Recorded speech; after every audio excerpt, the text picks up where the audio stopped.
Hello, my name is Georgia.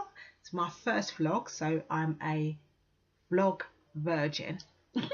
So yeah, my thing is, well, it's gonna be about me, not no, me, lupus, and my cerebral friend Dyslexia. I did write notes, but as you can see, did not really think it through properly because obviously if it's facing that way, then it's completely back to front. So I'm going to put those on the side. So lupus, why? You say why? Because not everybody is aware of it, to my knowledge. Not like, you have cancer, you have fibromyalgia. I never say that correctly, so if you want to correct me, it's fine, but I never say it properly. So yeah, lupus, I want to spread the awareness. I mean, where is it? I mean, I've had lupus for 18 years, so say nearly 20 years, and every time, what's wrong? I have lupus.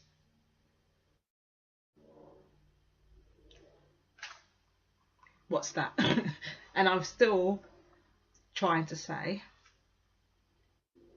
nobody still knows what lupus is. I've been spreading this word for like nearly 18 years, and no one still seems to know what lupus is. So we know it's an autoimmune disorder. So anyone out there, if you just want to know about lupus, from my experience only, obviously, I'm not a doctor. Anyone with lupus, so what's your, if it's the highs, your lows, your concerns, if you just know somebody that's got lupus, like I don't know how to deal with them when they're like this, or why would they be like this, it doesn't matter. You can just throw the questions at me and I'll try and answer them as quick as I can. And also, I'm very interested in guys who have lupus, because I don't know, in my 20 years, say, of having lupus, I know guys have lupus, but I don't know one guy with lupus. I'll be very interested, how does lupus affect you, especially if a guy has SLE, systemic lupus erythematosus. That's what I have, which has everything. I've got the big one, everything combined.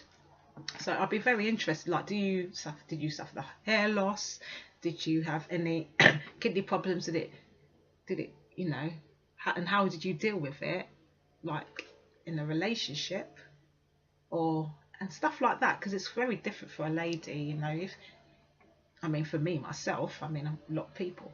So, and did you get that question, like a lot of people with lupus got, like, especially that was the first question, which is a very strange question, like, is it a sexually transmitted disease? No, it is not a sexually transmitted disease. But then it's funny now, but you have to think of it from the point, if they don't understand it, then they're just going to ask the question because, it's fair enough. So yeah, so anything regarding lupus, and why? Because I want to spread that awareness. I mean, I'll go onto the internet, I'll look on there, go on the sites. It's like, yeah, there's so many places, like, yeah, if you want to talk about lupus, it would describe the symptoms, medication, and everything like that, but nothing, no real situations. It's like, yeah, but I had lupus and this is how it made me feel, blah blah blah. Yeah, but I mean, I have my own experiences, but I'd love to hear about other people's experiences as well. So it can be anything that you choose, like whether you've had a good story, whether it's made you more aware of other people. I mean, it's made me quite aware. I mean, so I don't see it as a bad thing, because everything happens for a reason, and that's what I think. So it's made me more tolerant, or more observant, sorry. So when I see somebody, I do think, what's their story? It's not a case of looking at them like, oh my gosh, or, why is she, you know, you, you know what I mean? It's like, you just look at somebody and you judge them in a physical sense. I no longer look at someone and think, oh, but she's you know, she's got no hair, she's got no this, whatever. I always think deep. I have a deeper level of thinking now. So whereas I was quite, I mean, I'm not gonna lie, I was quite vain, but I was only 18, so of course I was quite vain and just thinking like, oh, you know, everything is about how I look and everything like that. So when I got sick, and that altered everything, like, oh my gosh, I've got no hair, my hair's falling out, it's the end of the world. And then you think that when you've gone through it, you think, but I'm alive. So it's not as bad as when you've initially had, but everybody will go through their own phases. I mean, I suffered epileptic fits as well, and I thought, oh, that was very scary. But it kind of just like change everything that happens. It kind of shapes you to be like more of a open, more aware, observant person. But you don't have to have something wrong happen to you to be that way. I'm not saying you have to be sick to be like that. So it'd be interesting. So those who have lupus, those who haven't, those who just want to know about it, because I just want, and help me to spread the love out there of awareness of lupus. It's not all doom and gloom. There is good stuff about it as well. As painful as the lesson might be, there is something to be learned, and it'd be nice to, you know, spread the word, because I've tried countless times to write to TV programs. Yes, I will call them out at some stage, but not today, because I'm just introducing myself. But it's like, you don't want to spread the word of lupus, but then you're going to have someone on there, I cheated on my boyfriend and I don't know who the baby's father is, blah blah blah. And I know that that's interesting, and it's, but come on, like, give us some thing. I don't want to hear about someone, they have a trace of SLE, or they're on the verge of having SLE, like the borderline. There's a very big difference between being on the borderline to having the SLE and having to live with it. People that have SLE knows it can be very difficult at times. People have died from lupus, so it's not just some illness that you can just take a few tablets and then everything is hunky-dory. No, there's very many. And plus also the mental side, like, how do you get through your depressed days? You know, it's that sort of thing. So it's very interesting. It'd be like just spreading awareness, because you want to, I just want to reach everyone and stuff like that. Oh, sorry, my sister's calling me. So that's not very good on my first one. You'd be like thinking, well, she's just answering phone calls, I'm not going to be like listening to her anymore. So yeah, so that is, oh, excuse me, that is something I'm very interested in. And it's like your perceptions, your thoughts, has it, you know, was your self-esteem blown out the water? I mean, my self-esteem, I mean, you can't see there, but it has given me, because I was very, when I had kidney failure, I was very, you know, you retain a lot of fluid. So when I was given medication and shrink back down, my skin, I was like full of fluid. So when I managed to go back down again, I didn't have enough time to adjust. You know, like when people are like, you know, like the Biggest Loser, and then they go down and then they're left with the extra skin. It's that kind of sort of similar thing like that. And then when you've got people saying, oh, but wow, you put on a lot of weight, haven't you? And you haven't even eaten anything. You're thinking, oh, excuse me, I haven't even eaten anything. It's fluid. Like, okay then. I haven't seen you for like a few months. Just think, oh gosh, what's going on? So, and as women, of course, it's not a shameful thing to say, you know what, I don't like looking this way. You know, I don't like it because I wasn't that way before. So, you know, them sort of things. So we leave that aside. Now, dyslexia. Where do I start? Dyslexia. Let's put it out there first. Intelligence is not affected. Scientific fact. So, because scientific fact is that intelligence is not affected, you might say, but how intelligent can you be or prove to be if dyslexia is and you could have a problem with reading, writing and spelling? Could be all three, could be one, could be two, you know. Now, the majority of people say, you say, oh, I'm dyslexic. That's sort of thing you get. Oh, you got, I don't see why you're telling me you're dyslexic. Yeah, because my brain does actually function slightly different. So the signalling is slightly different. So it's not that I'm stupid, it's just that it signals a bit. So I just want to give you tips on, because I'm dyslexic,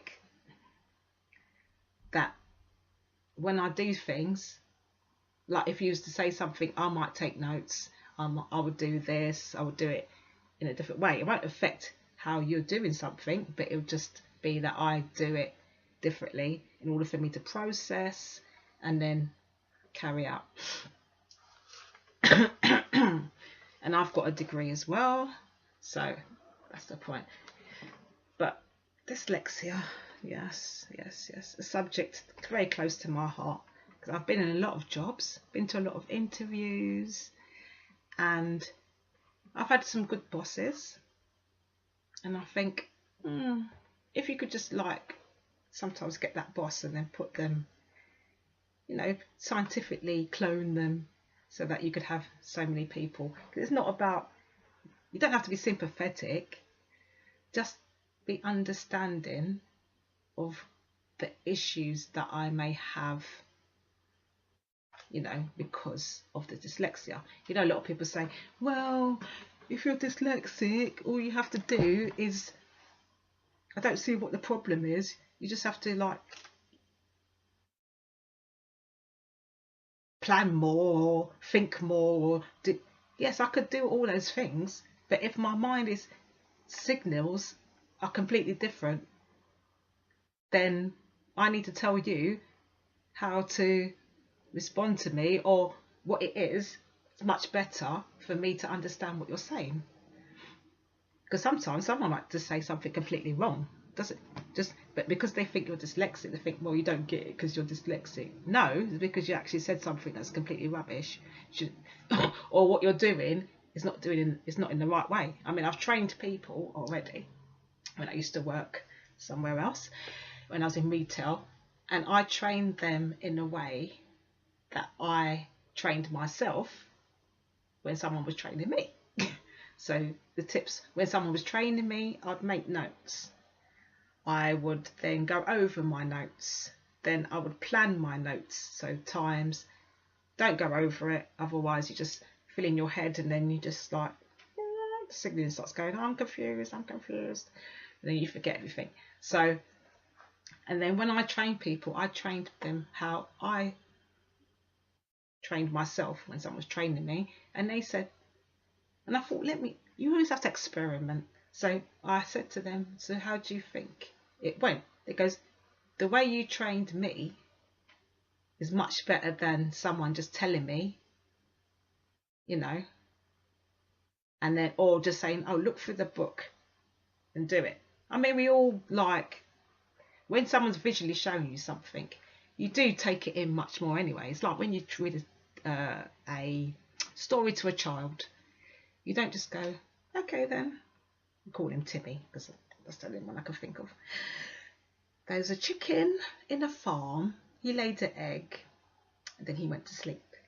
No, you don't read a story to a child like that. You'd be like, there was a chicken. He laid an egg. You do all the actions as well, so that child can imagine the story. So if they was to recite it, they will recite it much quicker, because they'll be like, they can put the actions with the words. That's how a dyslexia brain kind of works. So you're more And even in general, they've done journals where it comes to retain, retraction, and then repeat on paper. And it says the students, they had A and B. So the students in class A, because I'm studying psychology now. Thank you very much. In class A, they had visual aids. They had the tutor, so he did visual aids, like, you know, a board with a projector and images, spoke, and they took notes, compared to lecture B, where the students just had someone talking to them and they could write notes down. When it came to then testing, the people who had the visual aids was able to connect the words to the screen, so that it's actually like they're just repeating a story and then you write it down. It's like when you watch that class A was much more better, results are much more better because of that. It's the same as when you got your favourite song. You remember a song from when you're young because you sang it over and over. You saw the videos, like, oh my gosh, like, yeah, I love this song. And you remember how you danced to it. You remember how the feeling it gave you at the time. You could say, oh, that's when I was 12 and blah blah, I fancied the guy, he was so cute and stuff like that, and I was singing, I was just like, yeah, doing my shoulders. So now if the song came on and you just heard it, you're singing that song word for word. But then you listened to a song yesterday, you might have said, oh, I liked it, but you heard it and you might have heard it on a loop, but then when it comes on you might not even remember it properly because it's not that visual thing, it's not bringing back a memory. So it's like connecting the memory to the story, and then it's easy for you then to write that story on the paper. And that's how I kind of did my essays actually, because it was like in exams, it's like, what was the story? The story is connected to the visual things and then do it. So yeah, so anyone that's got this, you know, if you're dyslexic, if you want to learn more about, I want to learn more about being dyslexic. I'm going to do a dyslexia expert certificate, and it'll be very interesting to find now how am I going to get on being dyslexic doing a dyslexic expert certificate. Now if they're providing this service, do they even cater for people, as I say, who are dyslexic? So that would be interesting. And plus as well, it'd be much better for me. I can't just go into a company and say, oh, I want to talk about like the awareness of dyslexia, and like, let's do a scenario, and they're thinking, who is this? Who's he just come off the street or something just to come in and tell me about having awareness of dyslexia? I mean, what qualifications has you got? So it's best to, it's like, I went to a doctor and I said to the doctor, he goes, oh, you can either see the doctor,